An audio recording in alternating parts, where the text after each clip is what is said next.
ಓಂ ಶಾಂತಿ. ಮುರಳಿಯ ದಿನಾಂಕ 9/4/2022.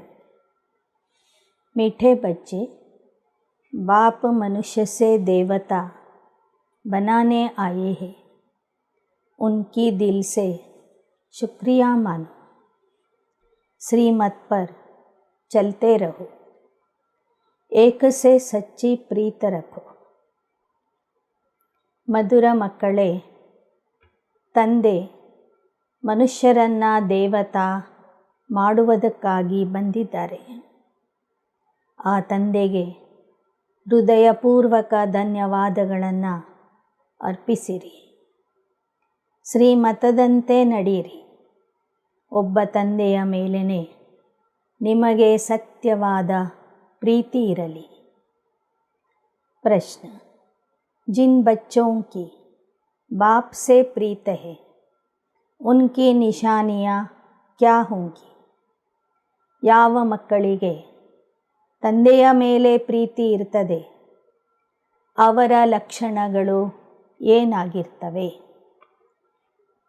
उत्तर: बाप से सच्ची प्रीत है तो एक उन्हें ही याद करेंगे, उनकी ही मत पर चलेंगे, मनसा वाचा कर्मणा.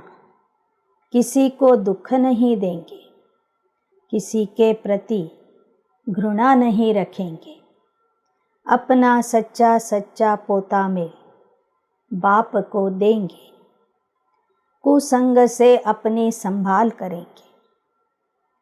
ಯಾವ ಮಕ್ಕಳಿಗೆ ತಂದೆಯ ಮೇಲೆ ಸತ್ಯವಾದ ಪ್ರೀತಿ ಇರ್ತದೆ, ಅವರು ಒಬ್ಬ ತಂದೆಯನ್ನೇ ನೆನಪು ಮಾಡ್ತಾರೆ, ಅವನ ಮತದಂತೆಯೇ ನಡೀತಾರೆ. ಮನ ವಚನ ಕರ್ಮದಿಂದ ಅವರು ಯಾರಿಗೂ ದುಃಖ ಕೊಡೋದಿಲ್ಲ. ಯಾರ ಪ್ರತಿಯಾಗಿ ಅವರಿಗೆ ತಿರಸ್ಕಾರ ಇರೋದಿಲ್ಲ. ತಮ್ಮ ಸತ್ಯ ಲೆಕ್ಕಾಚಾರವನ್ನು ಅವರು ತಂದೆಗೆ ಒಪ್ಪಿಸುತ್ತಾರೆ. ಕುಸಂಗದಿಂದ ತಮ್ಮ ರಕ್ಷಣೆಯನ್ನು ತಾವೇ ಮಾಡಿಕೊಳ್ತಾರೆ. ಗೀತ್. ಧೀರಜ ಧರ ಮನುವ, ಧೈರ್ಯ ತಾಳೋ ಮಾನವ, ನಿನ್ನ ಸುಖದ ದಿನಗಳು ಹತ್ತಿರದಲ್ಲಿ ಇವೆ. ಓಂ ಶಾಂತಿ. ब्राह्मणों को तो जरूर धीरज ही होगा, क्योंकि ब्राह्मणों की ही परमपिता परमात्मा के साथ प्रीत है. नंबरवार पुरुषार्थ अनुसार ಬ್ರಾಹ್ಮಣ ಮಕ್ಕಳಿಗೆ ಧೈರ್ಯ ಇದೆ. ಯಾಕೆ ಅಂದರೆ ಸಂಗಮ ಯುಗದ ಬ್ರಾಹ್ಮಣರಿಗೆ ಧೈರ್ಯ ಕೊಡುವಂಥವರು ಶಿವಬಾಬಾ ಆಗಿದ್ದಾರೆ. ಬ್ರಾಹ್ಮಣರ ಪ್ರೀತಿ ಒಬ್ಬನ ಮೇಲೆ ಇದೆ ನಂಬರ್ವಾರ್ ಪುರುಷಾರ್ಥದ ಅನುಸಾರವಾಗಿ. सबकी एक जैसी प्रीत नहीं है. जैसे मम्मा बाबा और बच्चे अपना अपना अनुभव सुनाते, ಎಲ್ಲರ ಪ್ರೀತಿನೂ ಒಂದೇ ಸಮಾನವಾಗಿ ಇಲ್ಲ. ಹೇಗೆ ಬ್ರಹ್ಮ ಬಾಬಾ ಮಮ್ಮ ಹಾಗೂ ಮಕ್ಕಳು ಪ್ರತಿಯೊಬ್ಬರೂ ತಮ್ಮ ತಮ್ಮ ಪುರುಷಾರ್ಥದ ಅನುಭವಗಳನ್ನು ಹೇಳ್ತಾರೆ. ಪ್ರತಿಯೊಬ್ಬರ ಪುರುಷಾರ್ಥ ಭಿನ್ನ ಭಿನ್ನವಾಗಿದೆ. ತಂದೆಯ ಮೇಲೆ ಇರುವ ಪ್ರೀತಿಯಲ್ಲಿನೂ ವ್ಯತ್ಯಾಸ ಇದೆ. ಹಮ್ ಕಹೆಂಗೆ ಅಹಂ ಆತ್ಮ, ಬಾಬಾ ಫಿರ್ ಅಹಂ ಪರಮಾತ್ಮ ಕಹೆಂಗೆ. अहम आत्मा कहती है, मैं परम पिता परमात्मा को बहुत याद करती, क्योंकि आधा कल्प हमने रावण राज्य में दुख देखा है. ನಮ್ಮ ಬಗ್ಗೆ ಹೇಳುವಾಗ ನಾನು ಆತ್ಮ ಅಂತ ನಾವು ಹೇಳ್ತೇವೆ. ಬಾಬಾ ತಮ್ಮ ಬಗ್ಗೆ ಹೇಳುವಾಗ ನಾನು ಅಹಂ ಪರಮಾತ್ಮ ಅಂತ ಹೇಳ್ತಾರೆ.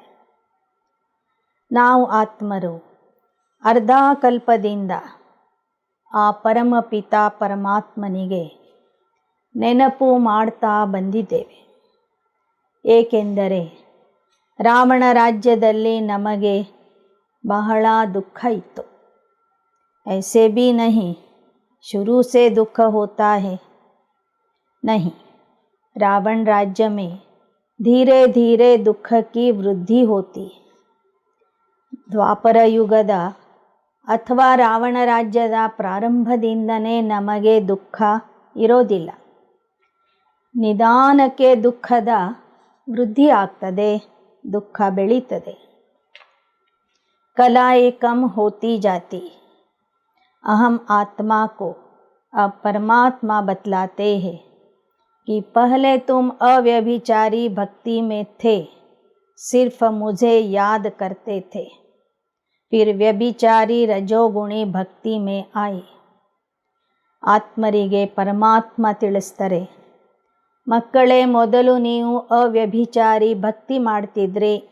ಆಗ ಕೇವಲ ನನ್ನೊಬ್ಬನನ್ನೇ ನೆನಪು ಮಾಡ್ತಾ ಇದ್ರಿ, ಪೂಜಿಸ್ತಾ ಇದ್ರಿ. ನಿಧಾನಕ್ಕೆ ನೀವು ವ್ಯಭಿಚಾರಿ ರಜೋಗುಣಿ ಭಕ್ತಿಯನ್ನು ಮಾಡಿದ್ದೀರಿ. अभी तो तमोगुणी भक्ति हो गई है. जो आया उनको पूजते रहते. इसको कहा जाता है भूत पूजा, क्योंकि शरीर 5 तत्वों का बना हुआ है. ಕೊನೆಗಂತೂ ಭಕ್ತಿಯೂ ಸಹ ತಮೋಗುಣಿ ಆಗಿಬಿಡ್ತದೆ. ದೇಹಧಾರಿಗಳನ್ನು ಪೂಜಿಸ್ತಾರೆ, ಕಲ್ಲು ಮಣ್ಣು ಗಿಡ ಮರಗಳನ್ನು ಪೂಜಿಸ್ತಾರೆ, 5 ತತ್ವಗಳನ್ನು ಪೂಜಿಸ್ತಾರೆ. ಇದಕ್ಕೆ ಭೂತ ಪೂಜೆ ಅಂತ ಹೇಳಲಾಗ್ತದೆ. यह फलाना स्वामी है, सिर्फ 5 तत्वों के शरीर को देख कहते, उनके चरणों में गिरते. यह तमो प्रधान ಭಕ್ತಿ. ಇಂಥವರು ಇಂಥ ಗುರುಗಳು, ಇಂಥ ಸ್ವಾಮಿಗಳು ಅಂತ ಅವರ ದೇಹವನ್ನು ನೋಡಿ ಗುರುತಿಸ್ತಾರೆ, ಅವರಿಗೆ ನಮಸ್ಕಾರ ಮಾಡ್ತಾರೆ, ಅವರ ಪಾದ ತೊಳಿತಾರೆ. ಇದು ತಮೋ ಪ್ರಧಾನ ಭಕ್ತಿಯಾಗಿದೆ. अभी हम आत्मा जानते हैं, परमात्मा फिर से आए हैं हमको अपना वर्षा देने. इसलिए जितना हो सके उनको याद करते हैं. उनका फरमान है, निरंतर मुझे याद करो. देही अभिमानी भव अथवा आत्म अभिमानी भव. बाबा सुनाते, घड़ी घड़ी बाप का शुक्रिया करता हूँ. बाबा, आपने मुझे अंधियारे से निकाला है. ಬಾಬಾ ಹೇಳ್ತಾರೆ, ಎಷ್ಟು ಸಾಧ್ಯವೋ ಅಷ್ಟು ನಿರಂತರವಾಗಿ ನನ್ನನ್ನು ನೆನಪು ಮಾಡಿರಿ, ಆತ್ಮ ಅಭಿಮಾನಿ ಆಗಿರಿ. ಅದಕ್ಕೆ ಬ್ರಹ್ಮ ಬಾಬವರು ಸಹ ತಮ್ಮ ಅನುಭವ ಹೇಳ್ತಾರೆ, ನಾನು ಗಳಿಗೆಗೂ ಆ ಶಿವ ತಂದೆಗೆ ಧನ್ಯವಾದಗಳನ್ನು ಕೊಡ್ತೀನಿ. ಯಾಕೆ ಅಂದರೆ ಶಿವಬಾಬಾ ನನ್ನನ್ನು ಅಂಧಕಾರದಿಂದ ಬೆಳಕಿನತ್ತ ಕರ್ಕೊಂಡು ಬಂದಿದ್ದಾರೆ. बाबा के साथ हमारी प्रीत है और सबकी है विनाश काले विपरीत बुद्धि, वह पूरा वर्षा ले न सके. ಬ್ರಹ್ಮ ಬಾಬಾ ಮತ್ತು ನಾವು ಮಕ್ಕಳು, ನಮ್ಮೆಲ್ಲರಿಗೂ ಪರಮಾತ್ಮನ ಮೇಲೆ ಪ್ರೀತಿ ಇದೆ. ನಾವು ಪ್ರೀತಿಯ ಬುದ್ಧಿ ಉಳ್ಳವರು, ಉಳಿದವರು ವಿನಾಶ ಕಾಲೆ ವಿಪರೀತ ಬುದ್ಧಿ ಮಕ್ಕಳು. ಅಂದರೆ ತಂದೆಯಿಂದ ಅವರ ಬುದ್ಧಿ ದೂರ ಇದೆ, ತಂದೆಯನ್ನು ಅವರು ಗುರುತಿಸಿಲ್ಲ. लौकिक बच्चों की बाप से प्रीत होती है.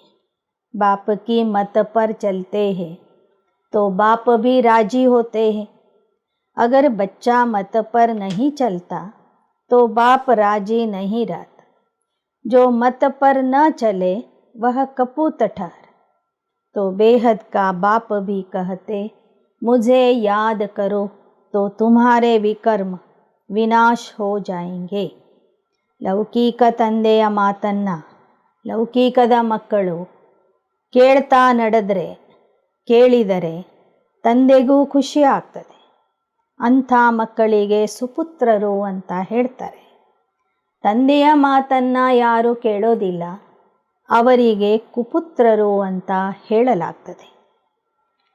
ಹಾಗೆ ಬಾಬಾ ಹೇಳ್ತಾರೆ, ಯಾರು ನನ್ನ ಮತದಂತೆ ನಡೀತಾರೋ ಅವರು ನನ್ನ ಸುಪುತ್ರ ಮಕ್ಕಳು. ಅವರಿಗೆ ಮತ್ತೆ ಮತ್ತೆ ನಾನು ಹೇಳ್ತೀನಿ, ಮಕ್ಕಳೇ ನನ್ನನ್ನು ನೆನಪು ಮಾಡಿರಿ, ಆಗ ನಿಮ್ಮ ವಿಕರ್ಮಗಳು ವಿನಾಶ ಆಗ್ತವೆ. ಮೇರೆ ಬನೆ ಹೋ तो कोई भी पाप कर्म इंद्रियों से नहीं करना. ಈಗ ನೀವು ನನ್ನ ಮಕ್ಕಳಾಗಿದ್ದೀರಂದರೆ ಯಾವುದೇ ರೀತಿಯ ಪಾಪದ ಕೆಲಸ ಕರ್ಮೇಂದ್ರಿಯಗಳಿಂದ ಮಾಡಬೇಡಿ. ಸಂಕಲ್ಪದಲ್ಲಿ ಬಂದರೂ ಸಹ ಕೆಟ್ಟ ಸಂಕಲ್ಪಗಳು ವಿಕಲ್ಪಗಳು ಬಂದ್ರೂ ಅದನ್ನು ಬಾಯಿಯ ಮೂಲಕ ವಾಣಿಯ ಮೂಲಕ ಹೇಳಬೇಡಿ. ಸ್ಥೂಲ ಕರ್ಮ ಇಂದ್ರಿಯಗಳಿಂದ ಅಂತಹ ಪಾಪದ ಕೆಲಸ ಮಾಡಬೇಡಿ. ಕಭಿ ಶ್ರೀಮತ್ ಕಾ ಉಲ್ಲಂಘನ್ ನಹಿ ಕರ್ನಾ. बाप तुम्हें पुजारी से पूज्य बना रहे तो बाप का कितना शुक्रिया मानना चाहिए. ಎಂದು ಶ್ರೀಮತದ ಉಲ್ಲಂಘನೆ ಮಾಡಬೇಡಿ. ನೀವು ಪೂಜಾರಿಯಿಂದ ಪೂಜ್ಯ ಆಗ್ತಾ ಇದ್ದೀರಿ. ಬಾಬಾ ನಿಮ್ಮನ್ನು ಪೂಜಾರಿಯಿಂದ ಪೂಜ್ಯ ಮಾಡ್ತಾ ಇದ್ದಾರಂದರೆ ಆ ತಂದೆಗೆ ಎಷ್ಟು ಧನ್ಯವಾದಗಳನ್ನು ನೀವು ಕೊಡಬೇಕು. उनकी मत पर नहीं चलेंगे तो जन्म जन्मांतर के लिए पद भ्रष्ट कर देंगे. भल हम यहाँ भ्रष्ट मूत पलिति को कहते परंतु वहाँ कम पद को भ्रष्ट पद कहते. ಇಲ್ಲಿ ಭ್ರಷ್ಟರು ಅಂದರೆ ಪತಿತರು ಅಂತ ಹೇಳ್ತೀವಿ. ಆದರೆ ಸತ್ಯಯುಗದ ಲೆಕ್ಕದಲ್ಲಿ ಭ್ರಷ್ಟರು ಅಂದರೆ ಶ್ರೇಷ್ಠ ಪದವಿಯನ್ನು ಕಳ್ಕೊಂಡಿರೋರು. ಬಾಪ್ ಕಹತೆ अच्छी प्रीत लगाओ जैसे स्त्री पति को याद करती है वैसे तुम मुझे याद करो. मेरी श्रीमत पर चलो. मनसा वाचा कर्मणा किसको दुख ना दो. मन में भी किसी के लिए घृणा नहीं रखना. ಹೇಗೆ ಪತ್ನಿ ಪತಿಯ ನೆನಪು ಮಾಡ್ತಾಳೆ ಹಾಗೆ ನೀವು ನನ್ನೊಬ್ಬನನ್ನೇ ನೆನಪು ಮಾಡಿ. ನಿಮ್ಮ ಪ್ರೀತಿ ನನ್ನ ಮೇಲೆ ಇರಲಿ. ನನ್ನ ಶ್ರೀಮತದಂತೆ ನಡಿರಿ. ಮನ ವಚನ ಕರ್ಮದಿಂದ ಯಾರಿಗೂ ದುಃಖ ಕೊಡಬೇಡಿ. ಮನಸ್ಸಿನಲ್ಲಿ ಯಾರ ಬಗ್ಗೆಯೂ ತಿರಸ್ಕಾರ ಇಟ್ಕೋಬೇಡಿ. ಹರ್ ಆತ್ಮ ಅಪ್ನಾ ಪಾರ್ಟ್ ಬಜಾ ರಹಿ. ಯಾರನ್ನೂ ನೋಡಿ ತಿರಸ್ಕಾರ ಪಡಬೇಡಿ, ತಿರಸ್ಕಾರ ಮಾಡಬೇಡಿ. ಏಕೆಂದರೆ ಪ್ರತಿಯೊಬ್ಬರೂ ಅವರವರ ಪಾತ್ರ ಮಾಡ್ತಿದ್ದಾರೆ. तुम जानते हो अभी का यह जन्म भविष्य के जन्म से भी ऊंचे है. यहाँ हम ईश्वरीय औलाद बने. सतयुग में दैवी औलाद होंगे. यहाँ की महिमा जास्ती है. जगदम्बा से 21 जन्मों का वर्षा मिलता, लक्ष्मी से क्या मिलता है.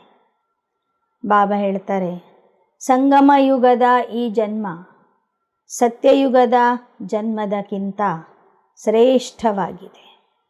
ಇಲ್ಲಿ ನೀವು ಈಶ್ವರನ ಮಕ್ಕಳಾಗಿದ್ದೀರಿ. ಸತ್ಯಯುಗದಲ್ಲಿ ದೇವತೆಗಳ ಮಕ್ಕಳಾಗ್ತೀರಿ. ಜಗದಂಬಾ ಸರಸ್ವತಿಯಿಂದ 21 ಜನ್ಮದ ಆಸ್ತಿ ಸಿಗ್ತದೆ. ಲಕ್ಷ್ಮಿಯಿಂದ ಏನು ಸಿಗ್ತದೆ? इन बातों को नया कोई समझ न सके.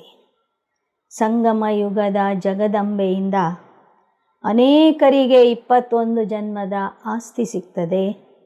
ಸತ್ಯಯುಗದ ಲಕ್ಷ್ಮಿಯಿಂದ ಯಾರಿಗೂ ಏನೂ ಸಿಗೋದಿಲ್ಲ. ಈ ಮಾತುಗಳು ಹೊಸಬರಿಗೆ ಅರ್ಥ ಆಗೋದಿಲ್ಲ. ಆತೆ ಬಹುತ್ ಹೈ ಪರಂತು ಜಿನ್ಕೋ ನಿಶ್ಚಯ नहीं वह ठहर न सके. बाबा मम्मा बच्चों के मित्र संबंधी आते बहुत है. ऑफिसर्स भी आते तो अलाउ किया जाता है. कहाँ तीर लग जाए, विचारों का कल्याण हो जाए. ಬಾಬಾ ಹೇಳ್ತಾರೆ, ಮಮ್ಮ ಬಾಬಾ ಮತ್ತು ಮಕ್ಕಳ ಸಂಬಂಧಿಕರು ಬಂದಾಗ ಅವರನ್ನು ಒಳಗೆ ಕರೀತಾರೆ, ಬಾಬಾ ಮಾತಾಡಿಸ್ತಾರೆ. ಅವರ ಕಲ್ಯಾಣನೂ ಆಗಲಿ, ಅವರಿಗೂ ಜ್ಞಾನದ ಬಾಣ ನಾಟಲಿ ಅಂತ ಪ್ರಯತ್ನ ಮಾಡ್ತಾರೆ. ನೋಡಿದರೆ ಗೊತ್ತಾಗ್ತದೆ ಯಾರು ಈಶ್ವರೀಯ ಕುಲದವರಿದ್ದಾರೆ, ಯಾರು ಆಸುರಿ ಕುಲದವರು ಇದ್ದಾರೆ ಅಂತ. प्रीत लगती है वा नहीं, आते यहाँ बहुत है, ठीक हो जाते, फिर बाहर जाकर कुसंग में अथवा माया के संग में विकारी बन जाते. ಅನೇಕರು ತಂದೆಯ ಹತ್ತಿರ ಬಂದಾಗ, ಮಧುಬನಕ್ಕೆ ಬಂದಾಗ ಸರಿ ಆಗ್ತಾರೆ. ಮತ್ತೆ ಹೊರಗಿನ ಸಂಘಕ್ಕೆ ಹೋದಾಗ ವಿಕಾರಿಗಳು ಆಗ್ತಾರೆ. लिखते हैं हमने हार खाई, लेकिन अगर न बताए तो और वृद्धि होती जाएगी. ಅನೇಕ ಮಕ್ಕಳು ಹೊರಗಿನ ಕೂಸಂಗದಲ್ಲಿ ಹೋಗಿ ಮಾಯೆಗೆ ಸೋಲ್ತಾರೆ. ಮಾಯೆಗೆ ಸೋತ ನಂತರ ತಂದೆಗೆ ಪತ್ರದ ಮೂಲಕ ತಿಳಿಸ್ತಾರೆ. ಬಾಬಾ ಹೇಳ್ತಾರೆ, ತಿಳಿಸೋದ್ರಿಂದ ನಿಮಗೆ ಬಾಬಾ ಎಚ್ಚರಿಕೆ ಕೊಡ್ತಾರೆ. ತಿಳಿಸದೇ ಹೋದರೆ ಆ ಪಾಪಗಳು ವೃದ್ಧಿಯಾಗ್ತವೆ. तुम्हारी अब प्रीत बुद्धि है बाप के साथ, तुम्हारे में भी नंबरवार पुरुषार्थ अनुसार प्रीत बुद्धि है. शिव बाबा बच्चों को समझाते, कभी भी कोई विकर्म नहीं करना, श्रीमत पर चलना. बाबा के बने हो तो तुम्हारी चलन भी ऐसी होनी चाहिए. बाबा को पूरा मालूम होना चाहिए. बाबा मुक्ति, जीवन मुक्ति, विश्व की बादशाही देते हैं, और बच्चों के पास क्या है वह बाप को पता नहीं. बाप के पास तो पूरा पोता मेल आना चाहिए. ತಂದೆಯ ಮಕ್ಕಳಾಗಿದ್ದೀರಂದರೆ ನಿಮ್ಮ ವರ್ತನೆಯು ಅದೇ ಥರ ಇರಬೇಕು. ನಿಮ್ಮ ತನು ಮನ ಧನದ ಲೆಕ್ಕಾಚಾರ, ನಿಮ್ಮ ಅವಸ್ಥೆಯ ಚಾರ್ಟು, ಪ್ರತಿಯೊಂದು ಸಮಾಚಾರ ನೀವು ತಂದೆಗೆ ತಿಳಿಸಬೇಕು. ಶಿವಬಾಬಾ ನಿಮಗೆ ವಿಶ್ವದ ರಾಜ್ಯ ಭಾಗ್ಯ ಕೊಡ್ತಿದ್ದಾರಂದರೆ ನಿಮ್ಮ ಹತ್ತಿರ ಲೌಕಿಕದಲ್ಲಿ ಏನಿದೆ ಏನಿಲ್ಲ ಅನ್ನೋದು ನೀವು ತಂದೆಗೆ ತಿಳಿಸಬೇಕು. ಮೇರೆ ಕೋ ದೇನೆ ಸೆ ತುಮ್ಹಾರಾ ನುಕ್ಸಾನ್ ನಹೀ ಹೋಗಾ, वह तो सब पैसे आदि अपने काम में ले लेते. मैं तो हूँ निराकार, तुम बच्चों के ही काम में लगाता. ಹೊರಗಿನ ಜನರಿಗೆ ನೀವು ದಾನ ಕೊಟ್ಟರೆ ಅವರು ತಮ್ಮ ಕೆಲಸಕ್ಕಾಗಿ ಅದನ್ನು ಬಳಸ್ಕೋತಾರೆ. ಆದರೆ ನನಗೆ ನೀವು ದಾನ ಕೊಟ್ಟರೆ ನಾನು ಮಕ್ಕಳ ಸಲುವಾಗಿಯೇ ಅದನ್ನು ಖರ್ಚು ಮಾಡ್ತೀನಿ. ನನಗೆ ಕೊಡೋದ್ರಿಂದ ನಿಮಗೆ ಯಾವುದೇ ಕಾರಣದಿಂದ ನುಕ್ಸಾನ ಆಗೋದಿಲ್ಲ. तुम बच्चों के काम में लगाता. जैसे गांधी जी देश के काम में लगाते थे, इसलिए उनका नाम बाला है. बरोबर गांधी ने कांग्रेस राज्य स्थापन किया, नहीं तो यहाँ राजा उनका राज्य था. ಹೇಗೆ ಗಾಂಧೀಜಿಯವರು ಜನ ಕೊಡುವ ಹಣವನ್ನು ದೇಶ ಸೇವೆಗಾಗಿ ಬಳಸ್ತಾ ಇದ್ದರು. ಗಾಂಧೀಜಿಯವರು ಆ ಸಮಯದಲ್ಲಿ ಕಾಂಗ್ರೆಸ್ ರಾಜ್ಯದ ಸ್ಥಾಪನೆ ಮಾಡಿದರು. ಇಲ್ಲದಿದ್ದರೆ ಭಾರತದಲ್ಲಿ ಮೊದಲು ಚಿಕ್ಕ ಪುಟ್ಟ ರಾಜರು ತಮ್ಮ ತಮ್ಮ ರಾಜ್ಯವನ್ನು ಆಳ್ತಾ ಇದ್ದರು. ಅನೇಕ ರಾಜರು, ಸಾಮಾನ್ಯ ರಾಜರು, ಚಿಕ್ಕ ಪುಟ್ಟ ರಾಜರು ಈ ದೇಶದಲ್ಲಿ ಇದ್ದರು. ಅದನ್ನು ಗಾಂಧೀಜಿಯವರು, ವಲ್ಲಭಭಾಯಿ ಪಟೇಲ್ ಅವರು ಎಲ್ಲರನ್ನೂ ಒಂದು ಮಾಡಿ ಏಕರಾಜ್ಯದ ಸ್ಥಾಪನೆ ಮಾಡಿದರು. ಅಭಿ ಬಾಪ್ ಫಿರ್ ಸೆ ನई राजधानी राम राज्य स्थापन कर रहे. यह बात सभी बच्चों की बुद्धि में बैठती नहीं. अगर बैठे तो ಖುಷಿ का पारा चढ़े. ಈಗ ವಿಶ್ವದ ಬಾಪೂಜಿ ಆಗಿರುವಂತಹ ಶಿವಬಾಬಾ ಮತ್ತೆ ಜಗತ್ತಿನಲ್ಲಿ ಏಕ ಧರ್ಮದ ರಾಜ್ಯ ರಾಮರಾಜ್ಯದ ಸ್ಥಾಪನೆ ಮಾಡ್ತಿದ್ದಾರೆ ಎಂಬ ಮಾತು ಅನೇಕರ ಬುದ್ಧಿಗೆ ಅರ್ಥನೇ ಆಗೋದಿಲ್ಲ. ಯಾರಿಗೆ ಅರ್ಥ ಆಗ್ತದೆ ಅವರಲ್ಲಿ ಖುಷಿಯ ನಶೆ ಏರ್ತಾ ಹೋಗ್ತದೆ. बाबा के साथ योग लगाते रहे. बाबा कहते परम धाम में रहने वाले बाप को वहाँ याद करो जहाँ जाना है. ಬಾಬಾ ಹೇಳ್ತಾರೆ, ಪರಮಧಾಮದಲ್ಲಿ ಇರುವಂಥ ತಂದೆಗೆ ನೀವು ಸಹ ಪರಮಧಾಮಕ್ಕೆ ಹೋಗಿ ನೆನಪು ಮಾಡಿರಿ. ಎಲ್ಲಿಗೆ ಹೋಗಬೇಕಾಗಿದೆಯೋ, ಎಲ್ಲಿ ಪರಮಾತ್ಮನ ವಾಸಸ್ಥಾನ ಇದೆಯೋ ಅಲ್ಲಿಗೆ ಹೋಗಿ ಅವನನ್ನು ನೆನಪು ಮಾಡಿರಿ. अब ड्रामा पूरा होना है. ड्रामा को कोई जानते नहीं, न कोई की मेरे साथ प्रीत है.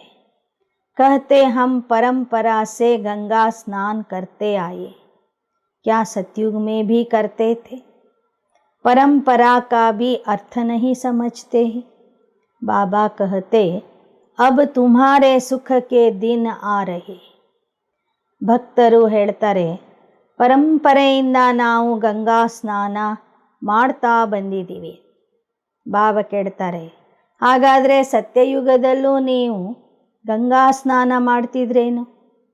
ಇಲ್ಲ, ದೇವತೆಗಳು ತಮ್ಮ ತಮ್ಮ ಅರಮನೆಗಳಲ್ಲಿ ಸ್ನಾನ ಮಾಡ್ತಾರೆ ವಿನಃ ಹೊರಗಿನ ನದಿಗಳಲ್ಲಿ ಹೋಗಿ ಮುಳುಗೋದಿಲ್ಲ.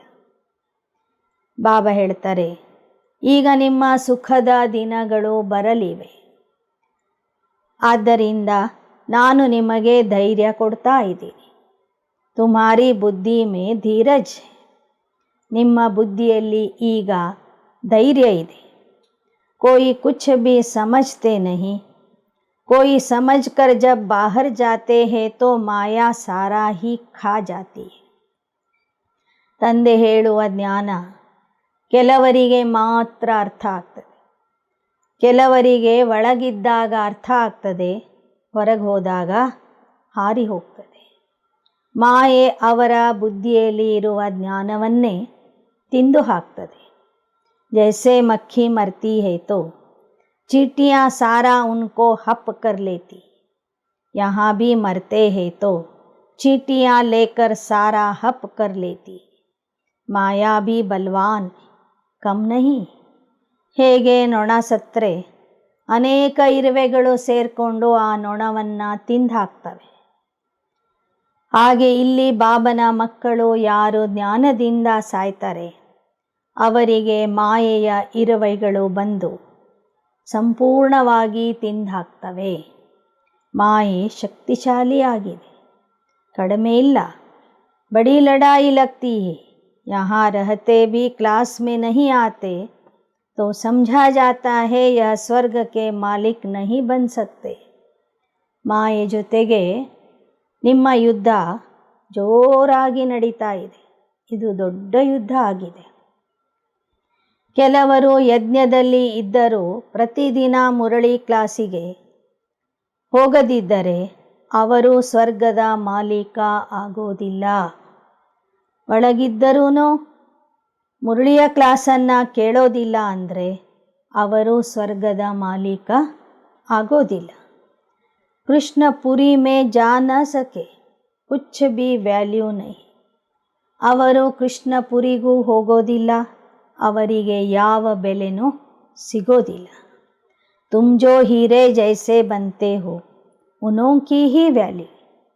ಯಾವ ಮಕ್ಕಳು ವಜ್ರ ಸಮಾನ ಆಗ್ತಿದ್ದಾರೆ ಅವರ ಬೆಲೆ ಜಾಸ್ತಿ ಇದೆ. ತುಮ್ ಜಾನ್ತೆ ಹೋ ಹಮ್ ವರ್ಥ ಪೌಂಡ್ ಬನ್ ರಹೆ. ಏಕ ಘರ್ ಮೇ ಏಕ ಹಂಸ ಏಕ ಬಗುಲಾ ಹೋಗಾ तो खिटपिट जरूर चलेगी. यहाँ तो बगुलों से किनारा होता है. ಬಾಬಾ ಹೇಳ್ತಾರೆ, ನೀವು ಬಹಳ ಅಮೂಲ್ಯ ರತ್ನಗಳಾಗ್ತಿದ್ದೀರಿ.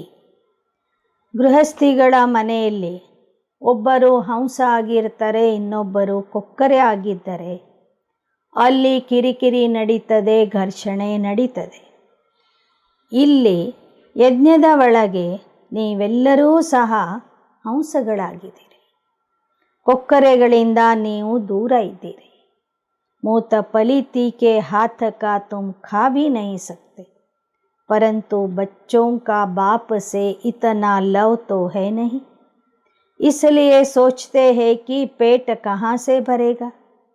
अरे भिल्ल लोग कहाँ से खाते। ಬಾಬಾ ಹೇಳ್ತಾರೆ, ಪತಿತರ ಕೈಯಿಂದ ಮಾಡಿದ್ದನ್ನು ನೀವು ಊಟ ಮಾಡಬಾರದು. ಆದರೆ ಅನೇಕರು ಯೋಚನೆ ಮಾಡ್ತಾರೆ, ಅವ್ರಿವ್ರು ಮಾಡಿದ್ದನ್ನು ನಾವು ಊಟ ಮಾಡದೇ ಹೋದರೆ ನಮ್ಮ ಹೊಟ್ಟೆ ಹೇಗೆ ತುಂಬ್ತದೆ. ನಾವು ನೌಕರಿ ಮಾಡೋರು, ಹೊರಗೆ ಓಡಾಡುವಂಥವರು, ನಾವು ಊಟದ ನಿಯಮವನ್ನು ಪಾಲಿಸಿದರೆ ನಮ್ಮ ಹೊಟ್ಟೆ ತುಂಬೋದಿಲ್ಲ ಅಂತ ಮಕ್ಕಳಲ್ಲಿ ಕೆಲವರು ತಿಳ್ಕೊತಾರೆ. ಅವ್ರಿಗೆ ಬಾಬಾ ಹೇಳ್ತಿದ್ದಾರೆ, ಅರೆ ಭಿಲ್ಲ ಲೋಗ ಕಹಾ ಸೆ ಖಾತೆ ಹೈ. ನೋಡಿ, ಆದಿವಾಸಿಗಳು ಅರಣ್ಯದಲ್ಲಿ ಇದ್ದವರು ಅವರೇನು ತಿಂತಾರೆ? ಹಣ್ಣುಗಳನ್ನು ತಿಂದು ಜೀವನ ಮಾಡ್ತಾರೆ, ತರಕಾರಿ ತಿಂದು ಜೀವನ ಮಾಡ್ತಾರೆ. ಆ ಥರ ನೀವು ಮಾಡಬಹುದು. ಆಜ್ಕಲ್ ತೋ कोई कफनी पहन ले तो मुफ्त में पैसे मिलते रहते, सब पाँव पड़ते रहते, जो आएगा मूर्ति के आगे पैसा रखता जाएगा. बहुत ಈಸಿ. ಇತ್ತೀಚಿನ ದಿನಗಳಲ್ಲಿ ಒಬ್ಬರು ಏನಾದರೂ ಕಾವಿ ಬಟ್ಟೆ ಹಾಕ್ಕೊಂಡ್ಬಿಟ್ರೆ, ಕಫ್ನಿ ಹಾಕ್ಕೊಂಡ್ಬಿಟ್ರೆ ಎಲ್ಲರೂ ಬಂದು ಅವರಿಗೆ ದುಡ್ಡು ಕೊಡ್ತಾರೆ. ಅವರೇನಾದರೂ ಒಂದು ಮೂರ್ತಿ ಇಟ್ಕೊಂಡು ಮುಂದಿಟ್ಬಿಟ್ರೆ ಎಲ್ಲರೂ ಬಂದು ಆ ಮೂರ್ತಿಯ ಮುಂದೆ ಹಣ ಹಾಕ್ತಾರೆ. ಇದು ಸಂಪಾದನೆಯ ಒಂದು ಸಹಜ ಉಪಾಯ ಆಗಿಬಿಟ್ಟಿದೆ. ಯಹ ದುನಿಯಾ ಐಸಿ ಹೈ, ಬಚ್ಚೋಂ ಕೋ ಖ್ಯಾಲ್ ಕರ್ನಾ ಚಾಹಿಯೇ. ಇತ್ತೀಚೆಗೆ ಇಂತಹ ಸಾಧುಗಳು ಬಂದಿದ್ದಾರೆ. ಹಣ ಸಂಪಾದನೆಗಾಗಿ ಕಾವಿ ಬಟ್ಟೆ ಹಾಕ್ಕೊಂಡಿರ್ತಾರೆ. ಈಗ ಮಕ್ಕಳು ವಿಚಾರ ಮಾಡಬೇಕು, ಬಾಬಾ ನಮಗೆ ಎಲ್ಲಿಂದ ಎಲ್ಲಿಗೆ ಕರ್ಕೊಂಡು ಹೋಗ್ತಿದ್ದಾರೆ. ಯಹ ದುನಿಯಾ ಜಲ್ದಿ ಖಲಾಸ್ तो स्वर्ग में जाएंगे, परंतु लायक भी बने ना. पद भी चाहिए, वहाँ भी पोजीशन का फ़र्क रहता है. पढ़ाने वाला एक ही है, कोई राजा रानी, कोई नौकर चाकर, कोई साहूकार प्रजा. राजधानी स्थापन हो रही और धर्म स्थापक राजा ही नहीं स्थापन करते. इसलिए बाबा कहते ಖಬರ್ದಾರ್ ರಹೋ. ಬಾಬಾ ಹೇಳ್ತಾರೆ, ಈ ಪ್ರಪಂಚ ಈಗ ಖತಮ್ ಆಗಲಿದೆ, ನಾಶ ಆಗಲಿದೆ. ನೀವೆಲ್ಲರೂ ಸ್ವರ್ಗಕ್ಕೆ ಹೋಗಬೇಕು. ಆದರೆ ಅಂಥ ಯೋಗ್ಯತೆಯನ್ನು ನೀವು ಪಡ್ಕೋಬೇಕು, ಲಾಯಕ ಆಗಬೇಕು.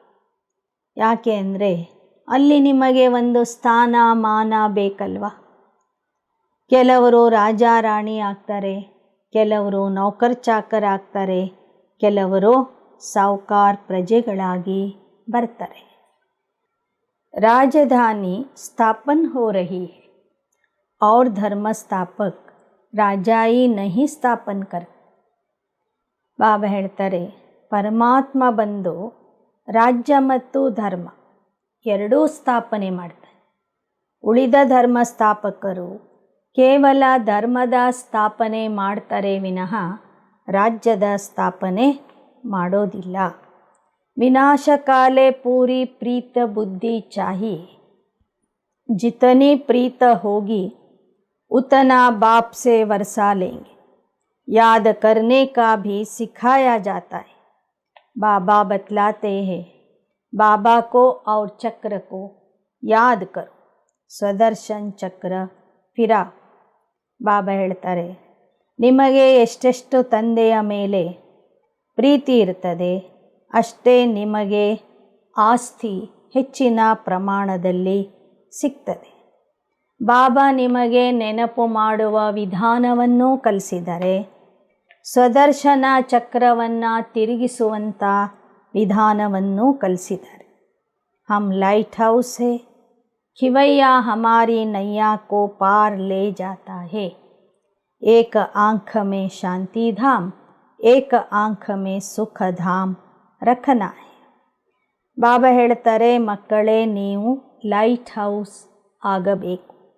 ನಾನು ಹೇಗೆ ಲೈಟ್ ಹೌಸ್ ಆಗಿದ್ದೇನೆ ಅಂಬಿಗನಾಗಿ ನಿಮ್ಮ ನೌಕೆಯನ್ನು ದಾಟಿಸ್ತಾ ಇದ್ದೇನೆ. ಹಾಗೆ ನೀವು ಸಹ ಲೈಟ್ ಹೌಸ್ ಆಗಿ ಅನೇಕರ ಜೀವನ ನೌಕೆಯನ್ನು ವಿಷಯ ಸಾಗರದಿಂದ ಕ್ಷೀರಸಾಗರಕ್ಕೆ ಕರ್ಕೊಂಡು ಹೋಗಬೇಕು. ಏಕ ಆಂಖ ಮೇ ಶಾಂತಿಧಾಮ್, ಏಕ ಆಂಖ ಮೇ ಸುಖಧಾಮ್ ರಖನಾ ಹೈ. ನಿಮ್ಮ ಒಂದು ಕಣ್ಣಿನಲ್ಲಿ ಶಾಂತಿಧಾಮ, ಇನ್ನೊಂದು ಕಣ್ಣಿನಲ್ಲಿ ಸುಖಧಾಮದ ಸಾಕ್ಷಾತ್ಕಾರ ಆಗಬೇಕು. ಅಂದರೆ ಒಂದು ಕಣ್ಣಿನ ಮೂಲಕ ಶಾಂತಿಯ ಅನುಭವ, ಮತ್ತೊಂದು ಕಣ್ಣಿನ ಮೂಲಕ ಸುಖಧಾಮದ ಅನುಭವ ನೀವು ಜನರಿಗೆ ಮಾಡಿಸಬೇಕು. अच्छा, मीठे मीठे सिकी लधे बच्चों प्रति मात पिता बाप दादा का याद प्यार और गुड मॉर्निंग. रूहानी बाप की रूहानी बच्चों को नमस्ते. रूहानी बच्चों की रूहानी बाप दादा को याद प्यार, गुड मॉर्निंग और नमस्ते नमस्ते नमस्ते. धारणा के लिए मुख्य सार. हर एक पार्टधारी के पार्ट को देखते हुए किसी से भी घृणा नहीं करना है. मनसा वाचा कर्मणा किसी को भी दुख नहीं देना है. ಪ್ರತಿಯೊಬ್ಬ ಪಾತ್ರಧಾರಿಯ ಪಾತ್ರವನ್ನು ನೋಡುತ್ತಾ ಯಾರ ಮೇಲೆಯೂ ತಿರಸ್ಕಾರ ಮಾಡಬಾರದು. ಮನ ವಚನ ಕರ್ಮದಿಂದ ಯಾರಿಗೂ ದುಃಖ ಕೊಡಬಾರದು. 2. बाप को अपना पूरा पोता में देना है. विनाश काले पूरा प्रीत बुद्धि बनना है. श्रीमत पर अपनी चलन श्रेष्ठ बनानी है. कुसंग से संभाल करनी. ತಂದೆಗೆ ತಮ್ಮ ಸಂಪೂರ್ಣ ಸಮಾಚಾರ ಲೆಕ್ಕಾಚಾರವನ್ನು ಕೊಡಬೇಕು. ವಿನಾಶ ಕಾಲದಲ್ಲಿ ಪ್ರೀತಬುದ್ಧಿ ಉಳ್ಳವರಾಗಬೇಕು. ಶ್ರೀಮತದಂತೆ ನಡೆದು ಶ್ರೇಷ್ಠ ಆಗಬೇಕು. ಕುಸಂಗದಿಂದ ತಮ್ಮ ಸಂಭಾಲನೆಯನ್ನು, ತಮ್ಮ ರಕ್ಷಣೆಯನ್ನು ತಾವೇ ಮಾಡ್ಕೋಬೇಕು. वरदान. सूक्ष्म पापों से मुक्त बन संपूर्ण स्थिति को प्राप्त करने वाले सिद्धि स्वरूप भव. ಸೂಕ್ಷ್ಮ ಪಾಪಗಳಿಂದ ಮುಕ್ತ ಆಗಿ ಸಂಪೂರ್ಣ ಸ್ಥಿತಿಯನ್ನು ಪ್ರಾಪ್ತಿ ಮಾಡಿಕೊಳ್ಳುವಂತಹ ಸಿದ್ಧಿ ಸ್ವರೂಪ ಆಗಿರಿ.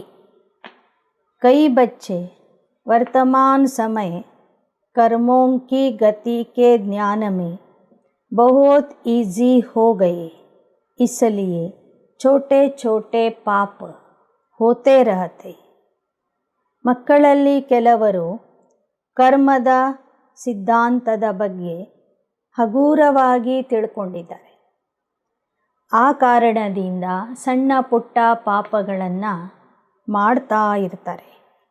कर्म फिलॉसफी का सिद्धांत है, यदि आप किसी की ग्लानि करते हो, किसी की गलती को फैलाते हो या किसी के साथ हाँ में हाँ मिलाते हो तो यह भी पाप के भागी बनते हो. ಕರ್ಮದ ನಿಯಮ ಏನು ಹೇಳ್ತದೆ ಅಂದರೆ, ನೀವು ಒಬ್ಬರ ಬಗ್ಗೆ ಗ್ಲಾನಿ ಮಾಡಿದರೆ, ಒಬ್ಬರ ಅವಗುಣವನ್ನು ಪ್ರಚಾರ ಮಾಡಿದರೆ, ಒಬ್ಬರು ಹೇಳಿದ್ದಕ್ಕೆ ವ್ಯರ್ಥ ಕೇಳಿದ್ದಕ್ಕೆ ಹಾಂ ಅಂತ ಹೇಳಿದರೆ ನೀವು ಸಹ ಪಾಪದ ಭಾಗಿ ಆಗ್ತೀರಿ. आज आप किसी की ग्लानि करते हो तो कल वह आपकी दुगुनी ग्लानि करेगा.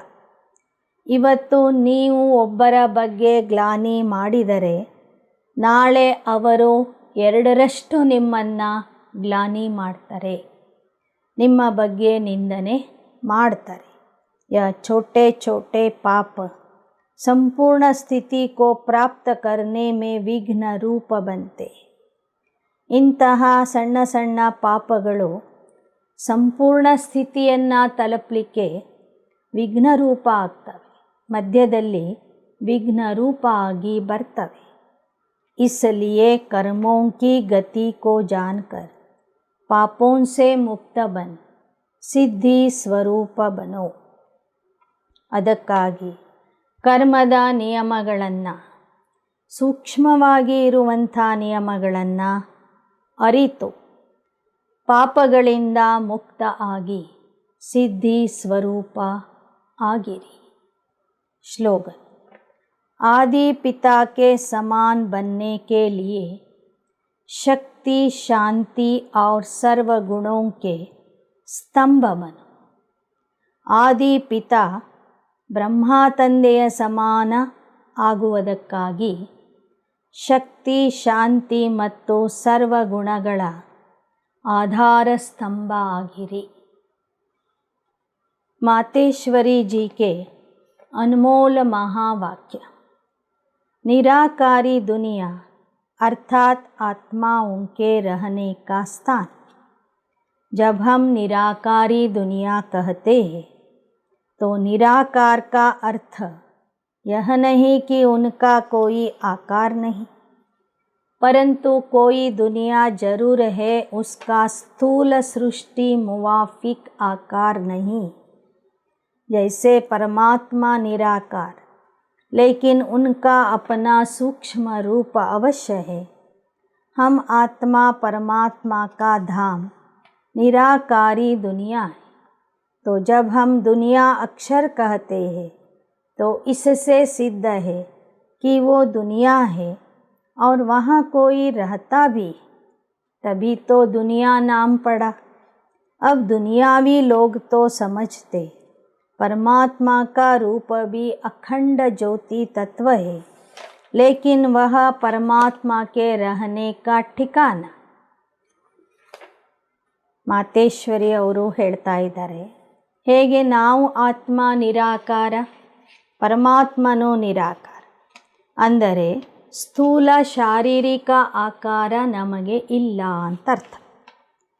ಆದರೆ ಆತ್ಮಕ್ಕೂ ಸೂಕ್ಷ್ಮ ರೂಪ ಇದೆ, ಪರಮಾತ್ಮನಿಗೂ ಸೂಕ್ಷ್ಮ ರೂಪ ಇದೆ. ಹಾಗೆಯೇ ನಮ್ಮ ಮನೆಯಾದಂತಹ ನಿರಾಕಾರಿ ಲೋಕಕ್ಕೂ ಒಂದು ಸೂಕ್ಷ್ಮ ರೂಪ ಅಥವಾ ಆಕಾರ ಇದೆ. ಜನ ಹೇಳ್ತಾರೆ ಅದು ಅಖಂಡ ಜ್ಯೋತಿರ್ತತ್ವ ಆಗಿದೆ ಅಂತ, ಆದರೆ ಅದು ಪರಮಾತ್ಮನ ವಾಸಸ್ಥಾನ ಆಗಿದೆ. ಜಿಸ್ಕೋ ರಿಟೈರ್ಡ್ ಹೋಮ್ ಕಹತೆ, ನಿವೃತ್ತ ಜೀವನ ಕಳೀಲಿಕ್ಕಾಗಿ ಇರುವಂತಹ ವಾಸಸ್ಥಾನ ಅದು. हम परमात्मा के घर को परमात्मा नहीं कह सकते. ಪರಮಾತ್ಮನ ಮನೆಗೆ ನಾವು ಪರಮಾತ್ಮ ಅಂತ ಹೇಳೋದಿಲ್ಲ. ಮನೆಯೇ ಬೇರೆ, ಪರಮಾತ್ಮನೇ ಬೇರೆ.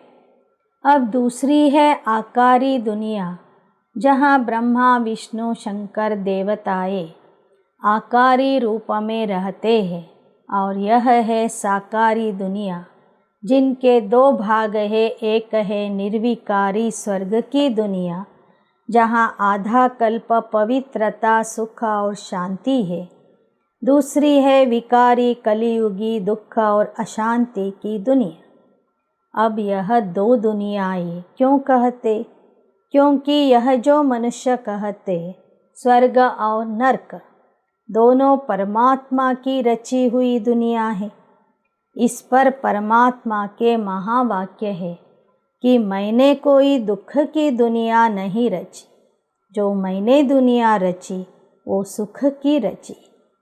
ಲೋಕಗಳು ಮೂರ ಇವೆ.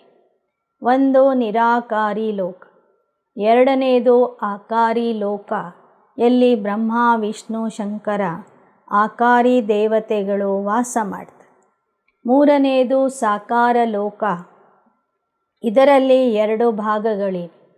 ಅರ್ಧ ಕಲ್ಪ ಇದು ನಿರ್ವಿಕಾರಿ ಲೋಕ ಆಗಿರ್ತದೆ, ಅರ್ಧ ಕಲ್ಪ ಇದು ವಿಕಾರಿ ಲೋಕ ಆಗಿರ್ತದೆ.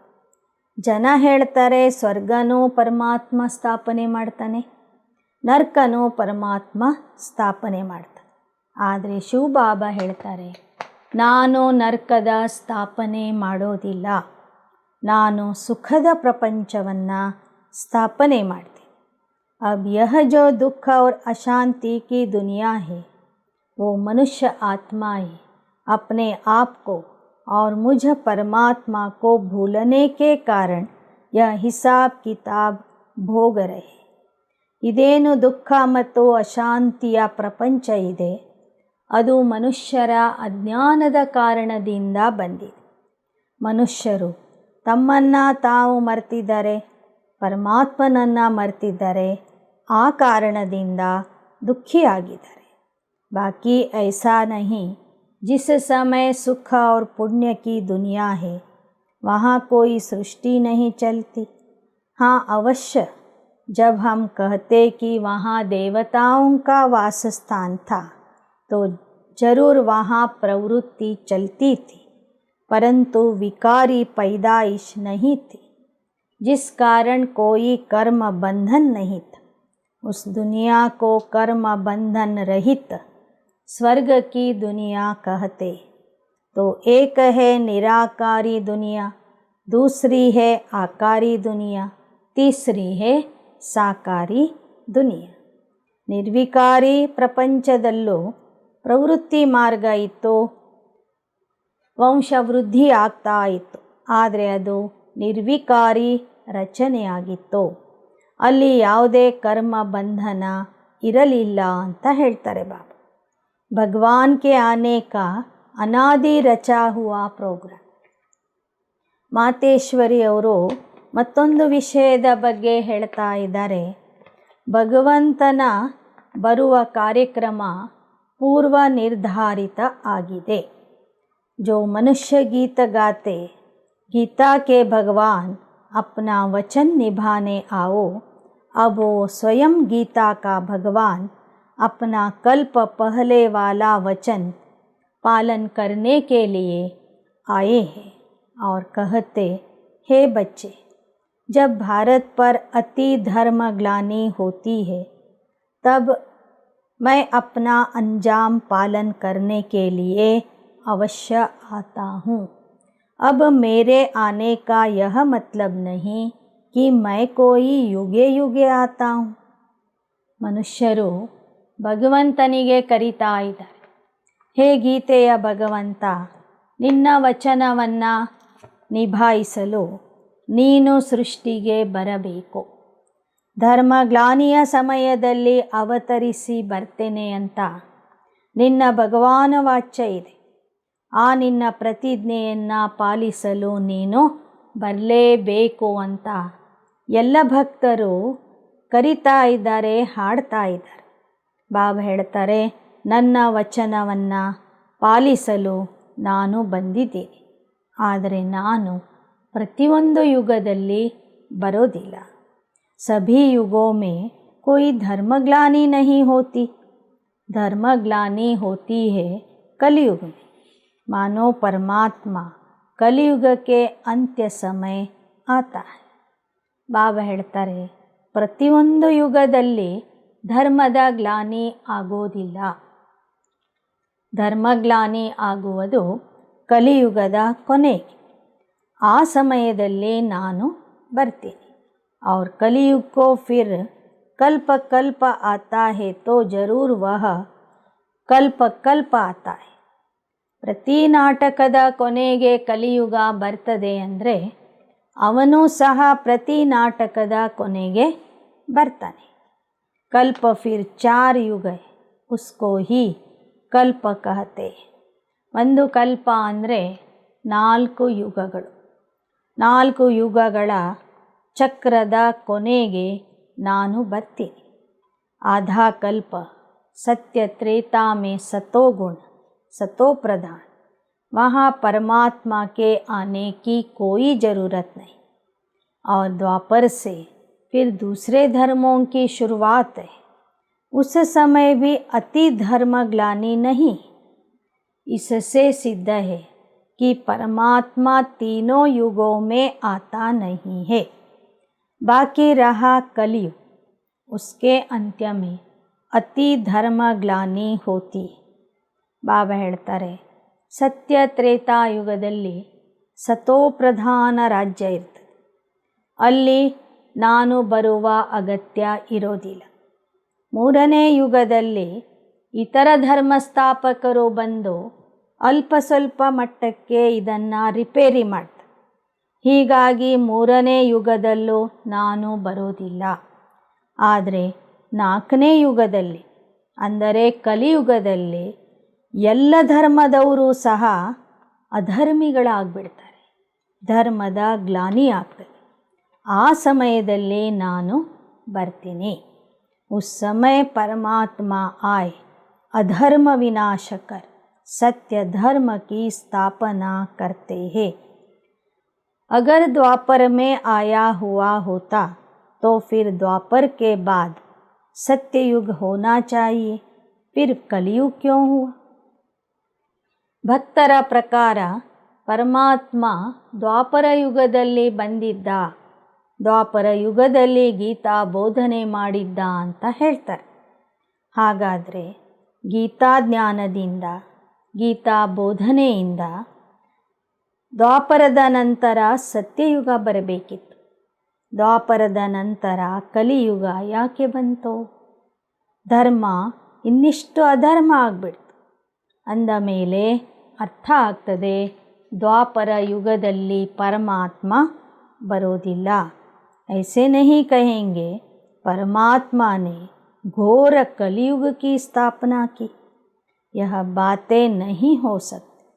तो बाप कहते मैं एक हूँ और एक ही बार आए, अधर्म का विनाश कर, कलयुग का विनाश कर, सतयुग की स्थापना करता हूँ. तो मेरे आने का समय संगम युग है. ಆದ್ದರಿಂದ ಪರಮಾತ್ಮ ಬಂದು ಘೋರ ಕಲಿಯುಗದ ಸ್ಥಾಪನೆ ಮಾಡ್ತಾನೆ ಅಂತ ಎಲ್ಲೂ ಹೇಳಿಲ್ಲ. ಅಂದ ಮೇಲೆ ಬಾಬಾ ಹೇಳ್ತಾರೆ, ನಾನು ಬರುವುದು ಕಲಿಯುಗದ ಅಂತ್ಯಕ್ಕೆ, ಎಲ್ಲಿ ಧರ್ಮದ ಅತಿ ಗ್ಲಾನಿ ಆಗಿರ್ತದೆ, ಅಧರ್ಮ ಆಗಿರ್ತದೆ. ಆ ಸಮಯದಲ್ಲಿ ಬಂದು ಅಧರ್ಮದ ವಿನಾಶ, ಕಲಿಯುಗದ ವಿನಾಶ, ಸತ್ಯಯುಗದ ಸ್ಥಾಪನೆ ಮಾಡ್ತೀನಿ. ಅಂದರೆ ನಾನು ಒಂದು ಕಲ್ಪ ಕಳೆದು ಹೊಸ ಕಲ್ಪ ಪ್ರಾರಂಭ ಆಗುವ ಸಂಗಮ ಯುಗದಲ್ಲಿ ಬರ್ತೀನಿ. ಭಗವದ್ಗೀತೆಯಲ್ಲಿ ಯುಗೆ ಯುಗೆ ಅಂತ ಯಾಕೆ ಬರೆದ್ರು? ಹೇಗೆ ನಾವು ಪ್ರತಿ ಭಾನುವಾರ ಒಂದು ಸ್ಥಳಕ್ಕೆ ಹೋಗುವುದಾದರೆ ವಾರ ವಾರ ಬರ್ತೀನಿ ಅಂತ ಹೇಳಿರ್ತೀವಿ. ಹಾಗೆ ಯುಗೆ ಯುಗೆ ಬರ್ತೀನಿ ಅಂದರೆ ಏನು? ಪ್ರತಿ ಕಲ್ಪದ ಸಂಗಮ ಯುಗದಲ್ಲಿ ಬರ್ತೀನಿ ಅಂತ ಅಲ್ಲಿ ಅರ್ಥ ತಗೋಬೇಕು ವಿನಃ ಪ್ರತಿಯೊಂದು ಯುಗದ ಕೊನೆಯಲ್ಲಿ ಬರ್ತೀನಿ ಅಂತ ಅಲ್ಲ. ಅಚ್ಚಾ, ಓಂ ಶಾಂತಿ.